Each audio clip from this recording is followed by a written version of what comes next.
नारायण नारायण। आज हम पढ़ रहे हैं श्री राम भरत मिलाप बाय डॉक्टर श्री राम किंकर जी महाराज। अष्टम प्रवचन। श्री राम शरणम मम। भगवान श्री राम और श्री भरत जी के अद्भुत मिलन का वर्णन गोस्वामी जी इस प्रसंग में करते हैं। यद्यपि सत्य तो यह है कि वर्णन करते हुए भी उन्होंने वर्णन करने की अपनी असमर्थता की ओर जो संकेत किया है वह अपने आप में अनोखा है। वैसे श्री राम और श्री भरत का भ्रातृत्व तथा परस्पर जो प्रेम है वह तो कल्याणकारी है ही, पर यदि ध्यान से देखें तो हमें यह स्पष्ट प्रतीत होगा कि इस प्रसंग के माध्यम से गोस्वामी जी ने योग शास्त्र में प्रस्तुत जीव और ब्रह्म के मिलन के स्वरूप का ही संकेत किया है। भक्त जब यह कहता है कि शून्य महल में या गगन मंडल में ईश्वर की शैया है, तो इसमें यह शून्य शब्द बड़े महत्व का है। इसका अर्थ है कि साधना का उद्देश्य है शून्य हो जाना, क्योंकि हमारे आपके अंतःकरण में अनेक जन्मों के संस्कार भरे हुए हैं। जिस परिवार अथवा समाज में हमारा जन्म होता है उसके द्वारा अनेक प्रकार के संस्कार हमारे ऊपर डालने के प्रयास किए जाते हैं।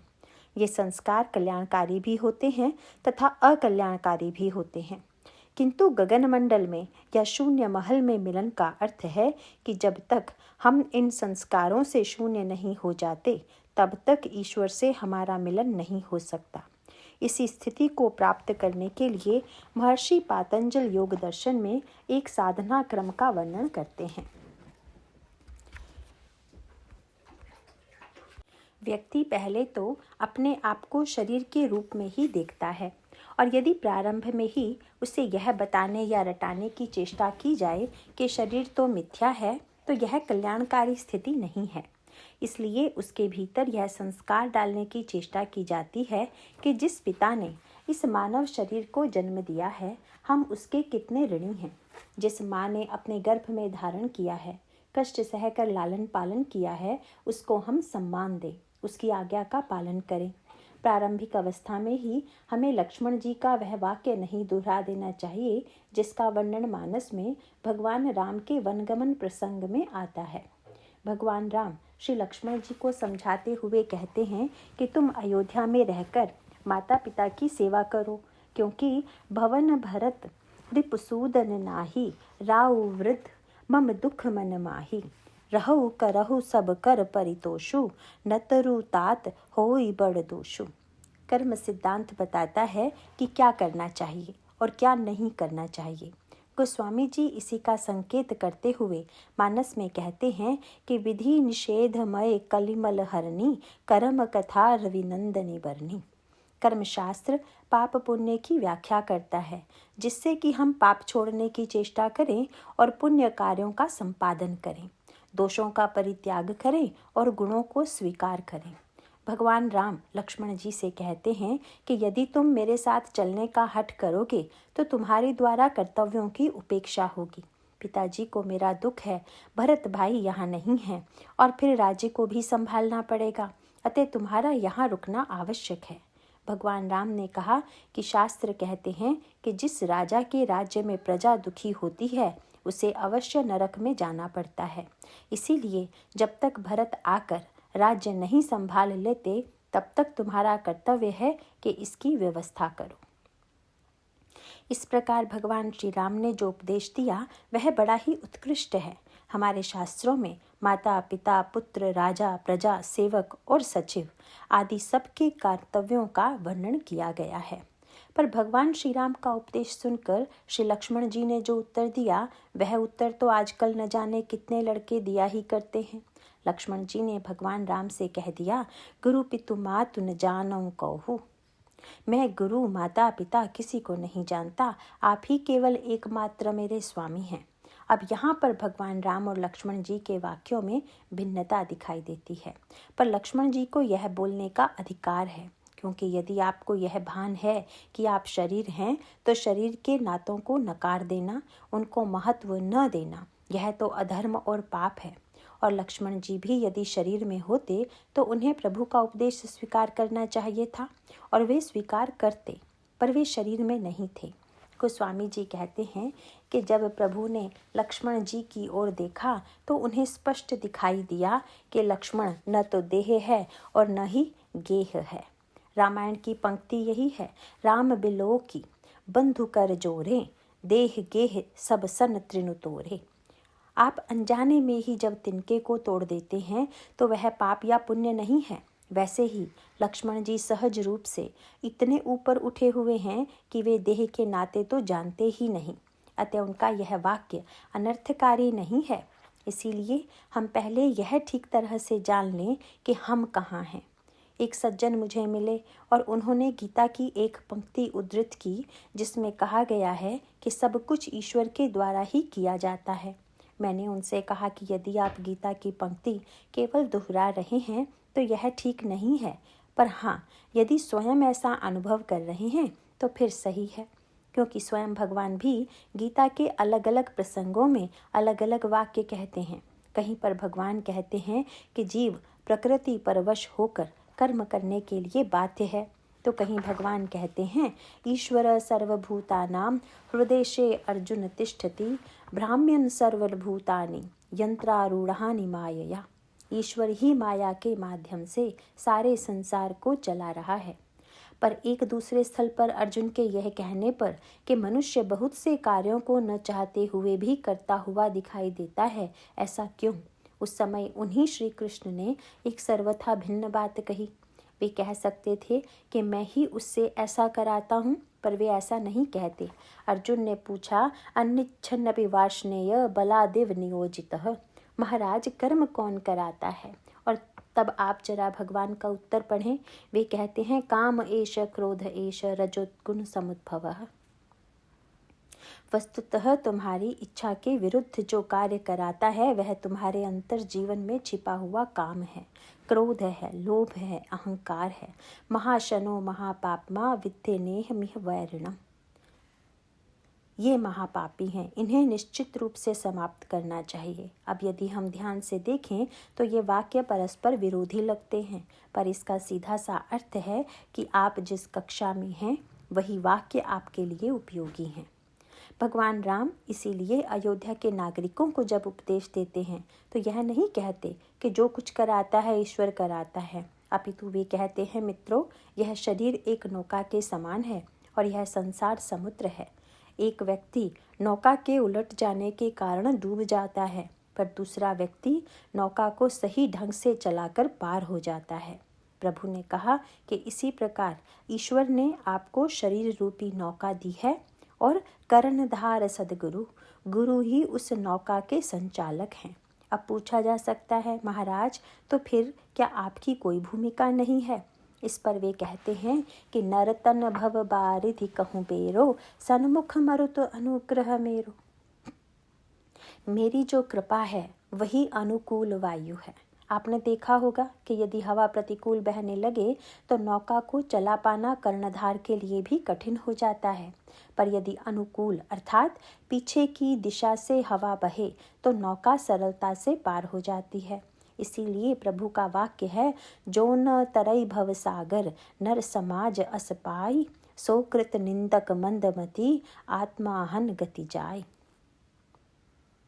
ऐसा संयोग पाकर भी जो भवसागर को पार नहीं करता उसे वही पाप लगेगा जो आत्महंता को लगता है। और यदि वह कहता है कि जो कुछ करता है वह ईश्वर करता है, समय करता है अथवा कर्म का परिणाम है, तो वह ठीक नहीं कहता। सो परत्र दुख पावई सिर धुनि धुनि पछिताई, काल ही कर्म ही ईश्वर ही मिथ्या दोष लगाई। क्योंकि काल के बहाने से अपनी दुर्बलताओं का समर्थन नहीं करना चाहिए। पूर्व जन्म के कर्म के बहाने से अपनी बुराइयों के पक्ष में तर्क नहीं ढूंढना चाहिए। ईश्वर को कवच बनाकर जो अपनी दुर्बलताओं का समर्थन करता है, भगवान कहते हैं कि वह इस लोक में कष्ट पाता है और परलोक में भी कष्ट पाता है। एक सज्जन ने मुझसे कहा कि जब ईश्वर ही सब कुछ कराता है तो फिर हमें दंड क्यों मिले? तो मैंने कहा कि भाई, यदि ईश्वर ही सब कुछ कराता है तो दंड भी तो वही देता है। यह आप क्यों नहीं सोचते? आप जो चाहें सब कुछ करते रहें और उसे ईश्वर के माथे मढ़कर यदि कहें कि हम दंड क्यों भोगें, तब यह दृष्टि तो अधूरी है। यदि हमें सचमुच यह अनुभव होगा कि ईश्वर ही सब कुछ कराता है, तब तो फिर दंड और पुरस्कार के साथ भेद भी समाप्त हो जाएगा। वस्तुतः व्यक्ति जहाँ स्थित है उससे आगे बढ़ने की चेष्टा करे। पहले शरीर से ऊपर उठकर व्यक्ति मन में जाएगा, मन से बुद्धि में जाएगा तथा विचार में स्थित होगा। मानो सीधा सा तात्पर्य है कि व्यक्ति जहाँ है वहीं के कर्म का पालन करे। शरीर में स्थित है तो पाप को छोड़े और पुण्य का संग्रह करे। यदि इस जन्म में हम शरीर में हैं तो अगले जन्म में हम उससे ऊपर उठें। इसीलिए भगवान कह देते हैं कि अनेक जन्म संसृति तनो यान्ति परांचते।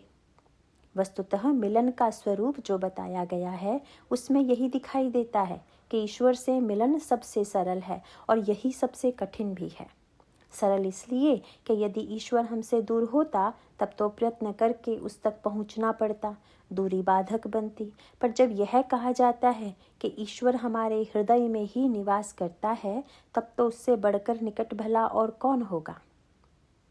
विनय पत्रिका में गोस्वामी जी कहते हैं कि दूर वालों से आपका मिलन हो जाता है, पर जो आपके अत्यंत निकट रहता है उससे नहीं हो पाता। निकट ही रहत दूर जनु खोयो। निकट वाला सबसे दूर हो गया और दूर वाले सबसे निकट हो गए। काकभूषुंडी जी के प्रसंग में वर्णन आता है कि वे अयोध्या में प्रभु के निकट रहकर क्रीड़ा करते हैं, पर जब वे प्रभु से दूर जाने का प्रयास करते हैं तो दूर दूर तक जहाँ भी जाते हैं सर्वत्र उन्हें प्रभु की भुजा ही दिखाई पड़ती है, क्योंकि भगवान तो सर्वव्यापी हैं।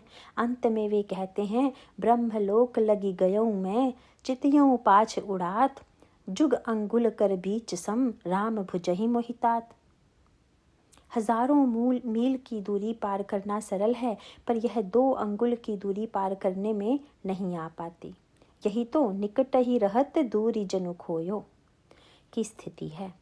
ईश्वर भी मन की इच्छा को पूरी करता है, पर वह कब कौन सी इच्छा को पूरी करना बंद कर देगा यह नहीं कहा जा सकता। और कभी कभी तो इच्छा पूरी करना दूर अपितु प्रतिकूल भी कर देता है। वस्तुतः वह तो सर्व स्वतंत्र है। नारद जी ने यही तो कहा था कि तुम किसी नियम के अधीन तो हो नहीं। यद्यपि संसार को तुमने कर्म के अधीन बाध्य कर दिया है, पर परम स्वतंत्र न सिर पर कोई, भावई मनहि करहु तुम सोई। तुम स्वयं नियम से परे होकर जो अच्छा लगता है वही करते हो। भगवान ने नारद जी की ओर देखा, क्या मैं इस स्वतंत्रता का दुरुपयोग करता हूँ?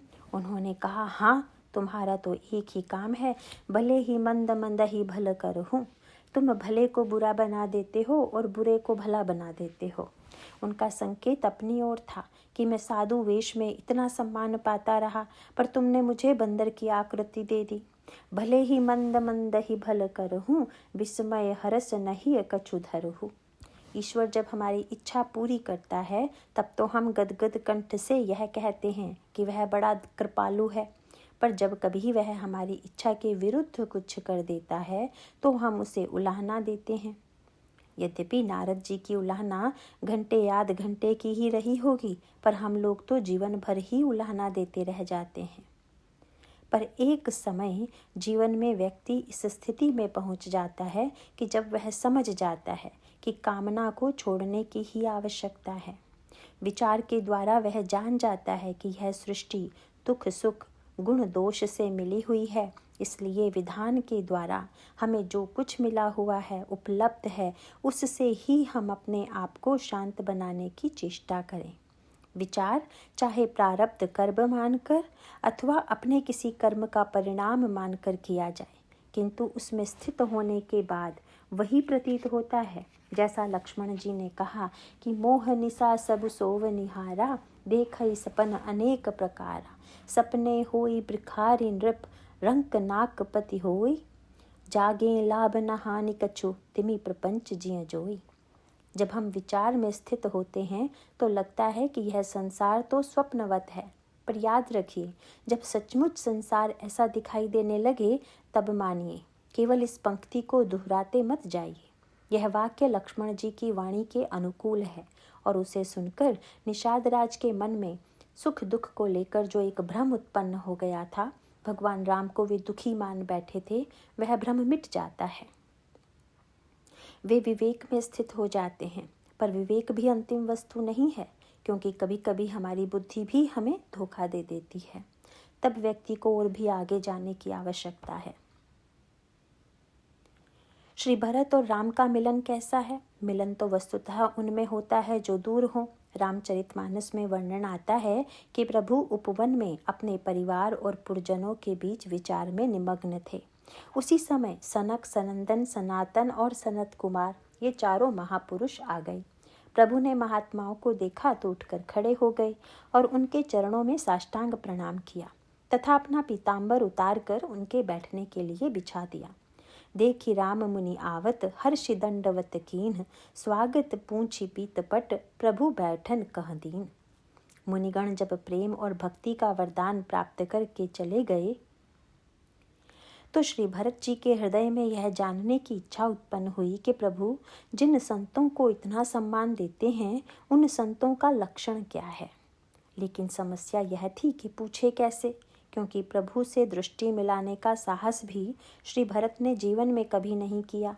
वे स्वयं कहते हैं कि मैंने दूसरों से तो आपके सौंदर्य की प्रशंसा सुनी है, पर मैं स्वयं नहीं देख पाया।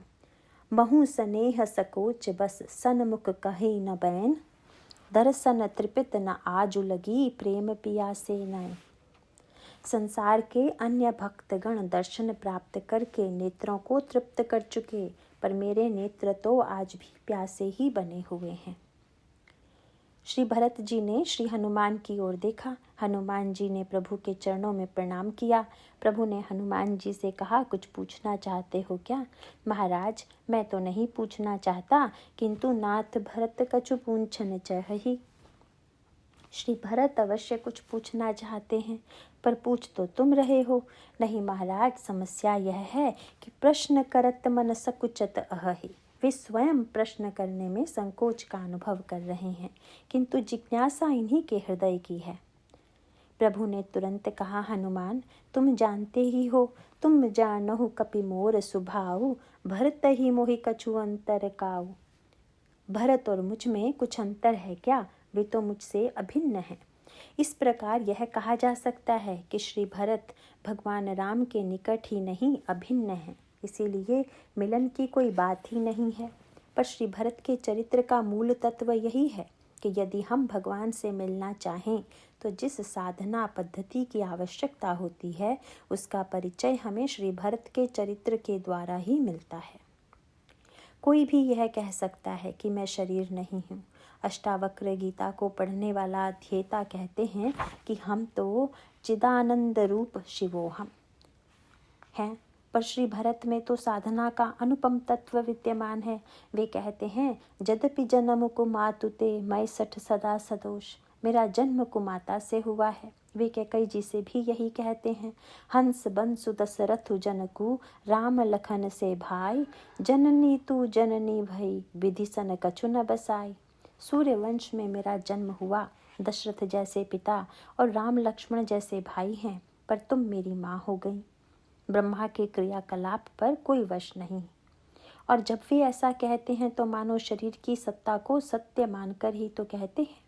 यदि श्री भरत चाहते तो कह सकते थे, कैसा शरीर, कैसी माता, कैसा पुत्र, जो अनर्थ किया इन्होंने किया, इसमें मेरी कोई भूमिका नहीं है। वे कैकेयी जी को फटकारते हुए कहते हैं कि उचित तो यही होता कि जन्म देते ही गला घोंट कर तुमने मुझे मार दिया होता। जौ पे कुरुचि रही अति तो ही, जन्मत काहे न मारसी मोही। पर मांगते समय तुम्हें पीड़ा नहीं हुई। तुम्हारी जिह्वा को आग नहीं लग जानी चाहिए, तुम्हारे मुंह में कीड़े नहीं पड़ जाने चाहिए। बर मांगत मन भय नहीं पीरा, गरी न जीह मुँह परऊ न कीरा। श्री भरत इतने कठोर वाक्य बोलते हैं। इसका सीधा सा संकेत यही है कि प्रारंभ में हम शरीर के संबंध पर विचार करें, पर इसका अर्थ यह नहीं कि हम अपनी सारी कमियों एवं कमजोरियों के लिए माता पिता को ही दोषी बना दें। इसीलिए श्री भरत कैकेयी जी का दोष बताने के बाद अंत में यही कहते हैं कि सत्य तो यही है कि सारे अनर्थों की जड़ मैं ही हूँ। यद्यपि मैं अनभल अपराधी, भय मोही कारण सकल उपाधि। कैकेयी ने जो कुछ किया इसीलिए किया कि मुझे भरत को राज्य मिले। यदि मेरे जैसा पुत्र न हुआ होता तो यह अनर्थ भी न होता। सीधा सा तात्पर्य है कि सारे दोषों के मूल में अपने आप को देखना, यही साधक का पहला लक्षण है। और विषयी तथा साधक में यही अंतर है कि विषयी जितनी भी घटनाएं होती हैं उनके दोषों का कारण दूसरों में ढूंढता है, पर साधक सजग भाव से यह विचार करता है कि इस घटना के मूल में मेरा कितना दोष है। श्री भरत की चित्रकूट यात्रा भी इसी की ओर संकेत करती है। श्री भरत जी के फटकारने से कैकेयी जी में तीव्र गलानी का उदय हुआ। वे पश्चाताप करने लगी कि मैंने ऐसा अनर्थ कर डाला। मेरे इस कार्य से पति की मृत्यु हो गई। मेरे प्रति स्नेह और सम्मान रखने वाले शीलवान राम, सुकुमारी सीता तथा दुलारे लक्ष्मण को वन जाना पड़ा।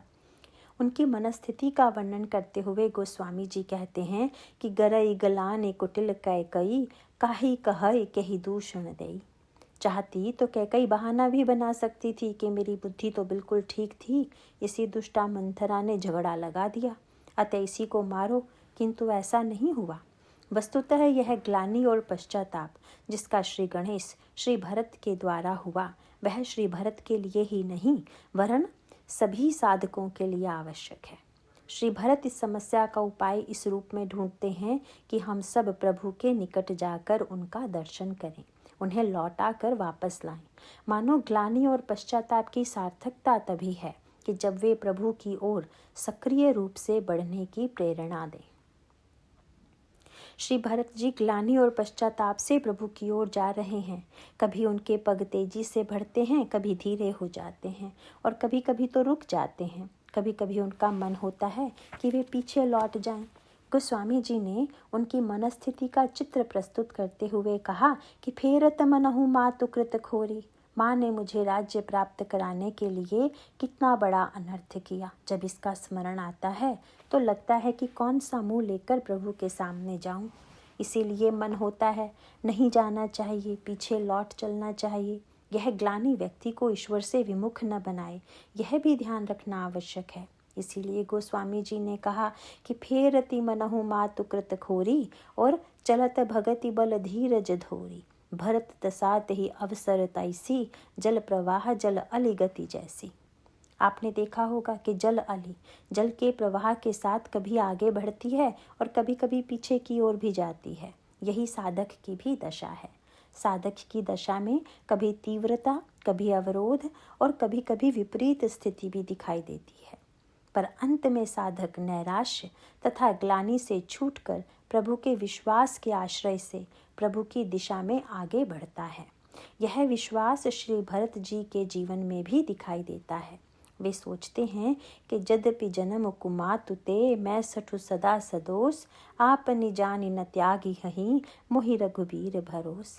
यद्यपि कुमाता से मेरा जन्म हुआ है और मैं दोषों से भरा हुआ हूँ, पर प्रभु अपना समझ कर नहीं छोड़ेंगे, यही भरोसा है। यह विश्वास कि जीवन में चाहे जो भी पाप तथा अनर्थ हो चुका हो, पर फिर भी हम प्रभु के पास जाने के अधिकारी हैं। इस तरह से श्री भरत के जीवन में साधना का क्रम दिखाई देता है। श्री लक्ष्मण का चरित्र सिद्ध का चरित्र है, साधक का नहीं। इसीलिए वे निरंतर प्रभु के पास रहते हैं और श्री भरत अभिन्न होते हुए भी भिन्न बनकर प्रभु के पास पहुँचने हेतु यात्रा साधन कर रहे हैं। उनको चलते हुए देखकर सिद्ध और साधक दोनों को ही आनंद आता है। निरखि सिद्ध साधक अनुरागे, सहज स्नेहु सराहन लागे, होत न भूतल भाऊ भरत को, अचर सचर चर अचर करत को। श्री भरत स्वयं तो जाते ही हैं, सारे अयोध्या वासियों को भी अपने साथ लेकर जाते हैं।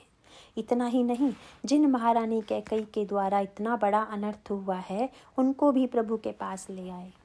श्री भरत का संकेत है कि व्यक्ति चाहे जैसा भी हो, उसका परम कल्याण तो प्रभु के चरणों में ही पहुंचकर होता है। वे मन, बुद्धि तथा अहंकार से ऊपर उठकर चित्त की भूमि चित्रकूट में पहुंचते हैं। वहीं पर पूर्ण मिलन संपन्न होता है।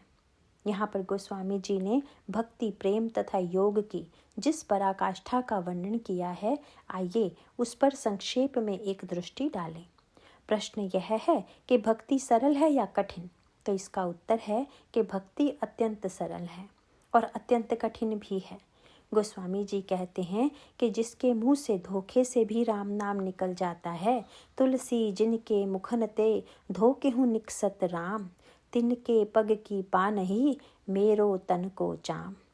उसके पाँव के लिए हम अपने शरीर के चमड़े से जूता बनवा दें तो यह शरीर भी सार्थक है। यह गोस्वामी जी सदृश भक्त की धारणा है। आप कथा श्रवण करते हैं, नाम लेते हैं और प्रभु का गुणगान करते हैं तो भक्त हैं, पर यह भक्ति की पूर्णता नहीं है। भक्ति की जिस पूर्णता का वर्णन गोस्वामी जी ने विनय पत्रिका के एक पद में किया है, उसका रूप हमें दिखाई देता है श्री भरत जी के चरित्र में। तुलसीदास जी ने कहा कि श्री राम की भक्ति अत्यंत कठिन है। रघुपति भगति करत कठिनाई, क्योंकि शोक मोह भय हर्ष दिवस निशि देश काल तह नाही। तुलसीदास यही दशाहीन संशय निर्मूल न जाहि। अभी पूजा करते समय आपको याद है कि मैं दिल्ली में अपने मकान के कमरे में बैठा हुआ हूँ। बीच बीच में घड़ी भी देख लेते हैं कि कितना बजा है, काम पर भी जाना है। बीच बीच में यह भी ध्यान आता रहता है कि किससे मिलना है, किससे क्या कहना है। यद्यपि न करने की अपेक्षा यह सब होते हुए भी ईश्वर के स्मरण का प्रयास अच्छा है, पर गोस्वामी जी कहते हैं कि मिलन तो वहाँ होता है जहाँ पर न तो भय है, न शोक है, न हर्ष है, न दुख है, न देश है और न ही काल है। गोस्वामी जी का शब्द यही है कि तुलसीदास यह दशाहीन संशय निर्मूल न जाहि। आज श्री भरत की यही स्थिति है। सानुज सखा समेत मगन मन, बिसरे हर्ष शोक सुख दुख गण। भरत जी आज सबसे ऊपर उठे हुए हैं। लगता तो यह है कि भरत जी जीव की स्थिति से ऊपर उठकर ब्रह्म की स्थिति में पहुंच गए हैं, क्योंकि हर्ष विषाद ज्ञान अज्ञाना, जीव धर्म अहमिति अभिमाना। जीव के जीवन में तो ये सब विद्यमान होते हैं, पर गोस्वामी जी इसके बाद ही एक अद्भुत पंक्ति लिखते हुए कह देते हैं कि सानुज सखा समेत मगन मन, बिसरे हर्ष शोक सुख दुख गण। पाहि नाथ कहि पाहित साई, भूतल परे लकुट की नाई। इस लक्षण के बाद वे प्रभु रक्षा करें यह कहते हुए दंड के समान पृथ्वी पर गिर पड़े। तो क्या यह परस्पर विरोधी वृत्ति नहीं है? क्योंकि एक ओर हर्ष शोक भय से मुक्ति, ब्रह्म से अभिन्नता, और दूसरी ओर यह दीनता भरा वाक्य प्रभु रक्षा कीजिए। यह पंक्ति तो शरणागति की है। भक्त जब प्रभु के चरणों में आता है तो यही कहता है कि श्रवण सुजस सुनि आयऊं, प्रभु भंजन भव भीर, त्राहि त्राहि आरति हरन, सरन सुखद रघुबीर। तो क्या शरणागति के इस वाक्य को यहाँ रख देना उस भूमि की भूमिका के अनुकूल है? किंतु इस प्रश्न का उत्तर इतना सरल नहीं है। यह बड़ा गहन प्रसंग है। यही सत्य आपको श्री हनुमान जी के जीवन में भी दिखाई देता है। दोनों ही महानतम भक्त हैं। श्री हनुमान जी ने किष्किंधा से लंका तक की यात्रा की और भरत जी ने अयोध्या से चित्रकूट तक की यात्रा की। इन दोनों यात्राओं में कुछ समानताएं हैं। हनुमान जी जब लंका को भस्म करके लौटे उस समय भी यही बात सामने आती है। लंका प्रवृत्ति की नगरी है, उसे जलाने वाले हनुमान जी प्रबल वैराग्य हैं। गोस्वामी जी कहते हैं, अतुलित बलधामम हेम शैलाभ देहम, धनुजवन कृशानम ज्ञानी नाम अग्रगण्यम। वे भक्ति, ज्ञान और वैराग्य के मूर्तिमान रूप हैं। लंका में भगवती श्री सीता जी ने जब उन्हें आशीर्वाद दिया कि अजर अमर गुण निधि सुत होहु, करहूँ बहुत रघुनायक जोहु, तब हनुमान जी को वही दिव्य अनुभूति हुई जो ब्रह्म प्राप्ति के बाद व्यक्ति करता है, जिसमें कुछ करना शेष नहीं रह जाता है। वे अपना अनुभव स्वयं कहते हैं कि माँ, अब मैं कृतकृत्य हो गया, अब कृतकृत्य भयाऊँ मैं माता। यह कृतकृत्यता हनुमान जी को मिल चुकी है। लौटकर हनुमान जी प्रभु के पास आते हैं और प्रभु हनुमान जी के गुणों का वर्णन करते हुए कहते हैं कि मैं तुम्हारी ओर देखने में संकोच कर रहा हूँ, मैं तो तुम्हारा ऋणी हूँ। सनमुख होई न सकत मन मोरा, सुन सुत तो ही उरिन मैं नाही, देखऊं करी विचार मन माही। हनुमान जी इसे सुनकर ठीक उन्हीं शब्दों का प्रयोग करते हैं जिनका प्रयोग श्री भरत जी ने किया था। गोस्वामी जी कहते हैं, सुनी प्रभु वचन बिलो की मुख, गात हर्षि हनुमंत। हनुमान जी अपनी प्रशंसा सुनकर प्रभु के मुख की ओर देखते हैं। यद्यपि नारद जी भी प्रभु ने प्रशंसा की थी और वहाँ प्रभु केवल वाणी से प्रशंसा कर रहे थे, मुख पर प्रशंसा के भाव नहीं थे, किंतु यहाँ पर हनुमान जी ने देखा कि प्रभु के मुख पर भाव भी प्रशंसा के ही थे। और तब हनुमान जी चरण परे प्रेमाकुल त्राहि त्राहि भगवंत, चरणों में गिर पड़े और पुकार उठे, रक्षा कीजिए रक्षा कीजिए। भरत जी पाही पाही कहते हैं, हनुमान जी भी त्राही त्राही कहते हैं। इसका संकेत सूत्र यही है कि वेदांत के द्वारा ज्ञान और मुक्ति की प्राप्ति होने पर भी भक्ति त्याज्य नहीं है। मानस और भागवत दोनों में ही यह कहा गया है कि आरूह कृच्छेन परम पदम यत्, जो ज्ञान प्राप्ति के बाद भक्ति का तिरस्कार कर देते हैं वे ऊंचे से ऊंचे पद पाकर भी नीचे गिर जाते हैं। यही बात आपको ज्ञान दीपक प्रसंग में मिलेगी, जहाँ पर कहा गया है कि ज्ञान का दीपक जलने के बाद भी बुझने की संभावना है। हनुमान जी प्रशंसा सुनने के बाद चरणों में क्यों गिर पड़े? हनुमान जी का तात्पर्य था, प्रभु प्रशंसा सुनकर व्यक्ति को अभिमान होता है और अभिमान से गिरना होता है। तो प्रशंसा तो आप कर ही रहे हैं, बस गिरना ही बाकी है। इसीलिए मैंने भी गिरने के लिए स्थान चुन लिया है कि आपके चरणों से अच्छा और कोई स्थान गिरने के लिए नहीं है। हनुमान जी ने जब कहा कि श्री भरत कुछ पूछना चाहते हैं तो प्रभु ने कहा, भरत क्या तुम्हारे मन में कुछ संशय आ गया है? श्री भरत ने कहा, महाराज बिल्कुल नहीं, नाथ न मोहि संदेह कछु, सपने हु शोक न मोह। जागृत की तो बात ही क्या, सपने में भी मुझे न तो संदेह है, न शोक है और न तो मोह है। वस्तुतः ब्रह्म से एकत्व होने पर भी ऐसी वाणी निःसृत हो सकती है, पर वह वाणी अभिमान से बिल्कुल शून्य है और भक्ति से ओतप्रोत है, सरोपार है।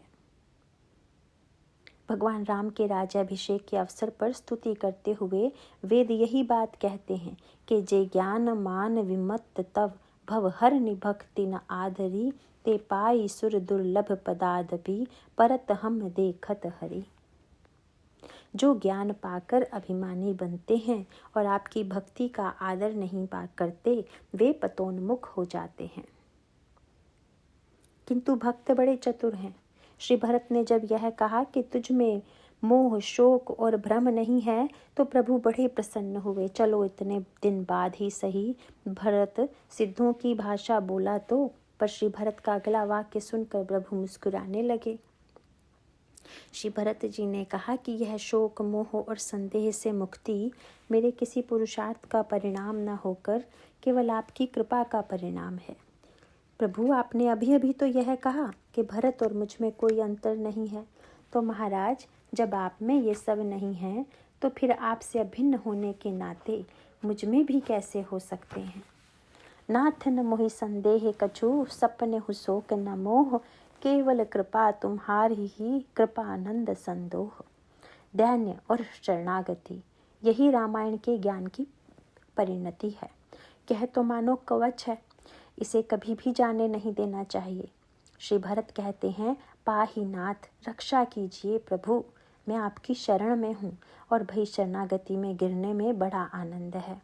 श्री भरत भी खड़े थे, गिर पड़े, और श्री हनुमान जी भी गिर पड़े, किंतु अंतर यह है कि संसार में जब कोई व्यक्ति गिरता है तो लोग उसे एक धक्का और दे देते हैं, पर यहाँ प्रभु के चरणों में गिरने से तो बस आनंद ही आनंद है।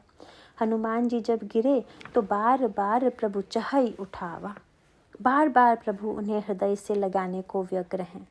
और जब श्री भरत गिरे तो उनको भी बरबस लिए उठाई और लाए कृपा निधान। भगवान राम बलपूर्वक उठाकर हृदय से लगा लेते हैं। सीधा सा तात्पर्य है कि भक्त तो अपने आप को प्रभु के चरणों में ही सुरक्षित समझता है, इसीलिए वह चाहे जो भी स्थिति प्राप्त कर ले, किंतु इन चरणों के आश्रय को कभी त्यागना नहीं चाहता। अब मिलन की परिपूर्णता की चर्चा हम कल रामनवमी के दिन करेंगे। आज इतना ही। बोलिए सियावर रामचंद्र की जय।